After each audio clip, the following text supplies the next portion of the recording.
Hello YouTube. Sonic Racing CrossWorlds is now on track for release on the 20th of September this year. Okay, if you clicked on this video, you probably don't need an introduction. Let's go.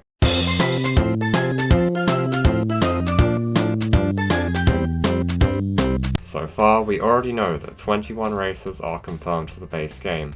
This includes Team Sonic, Team Dark, Team Rose, Team Chaotix, the Babylon Rogues, Silver, Blaze, Eggman and his friends and family, and the bane of their existence.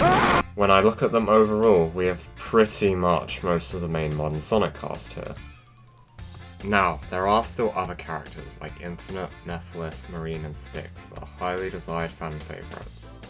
But in terms of characters that absolutely have to be here, I don't believe there really are any jarring exclusions. When looking at the free update characters, however, there is a bit more to discuss.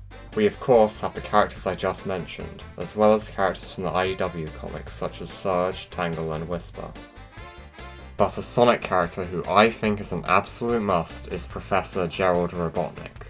It's wild to me how only a few years ago he was this kind of obscure figure buried deep within the lore of Shadow and Sonic Adventure 2. But now, thanks to Shadow Generations and especially the third movie, the Professor has become this big-time Sonic character, and it's weird to me that he's not really talked about a lot when it comes to this game.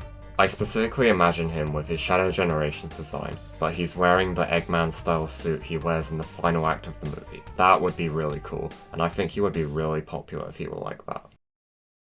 When it comes to stepping outside the Sonic universe, I think an easy guess are the Sega Superstars characters. In particular, I think Ai is a certain inclusion, since there was a new Super Monkey Ball last year that even had a Sonic DLC, so it only makes sense for Ai to return the favour. With that, I think Mimi may be returning as well, or maybe they'll replace her with Palette, or have both, either would work well. A dilemma I have run into is with the Sonic movie versions of the characters. A lot of people speculate that they will be included in the season pass that I will get to in a moment. Personally though, I don't really like the idea of an entire slot of the season pass being taken up by a hairier Shadow the Hedgehog that's voiced by Keanu Reeves, but I suppose when it comes to paying actors like that, they don't really have a choice. Still though, I would really prefer the movie characters to be free updates. They could totally do something for April Fools, where they announce movie Sonic to be released on April 1st.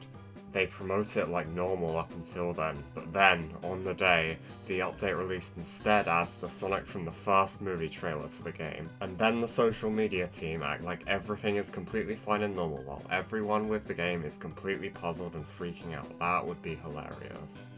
A day later, they would then come clean and release the movie Sonic character properly. Just a funny idea I had. Now, it's about time we got on to the season pass. So far, the packs announced are for Minecraft, SpongeBob SquarePants, Teenage Mutant Ninja Turtles, and Avatar. With collaborations like that, the gates really are wide open for these last two slots. It's actually difficult for me to spitball examples, because anything is possible, really. When it comes to my pipe dreams, however, there is one character I really want for this game. And that is Lilac from Freedom Planet. I believe that Lilac and her series are a natural and perfect fit for a Sonic crossover. I would really like to see what a racetrack would look like as well. We've never really seen what the world of Avalis and its characters would look like in 3D before. This would really introduce more people to Freedom Planet, and I believe that sort of thing could be really important in these crossovers sometimes. Lilac has so much potential in CrossWorlds. I can totally imagine she would Cyclone in her trick animations, and I'd love to see what kind of vehicle Sonic Team would design for her. When it comes to a second Freedom Planet character, obviously I think it would definitely have to be Carol, being the second main character. Personally though, I think that Serpentine would be a really great choice. His deranged personality totally matches the energy of this game, and he and Lilac could have some great interactions with each other.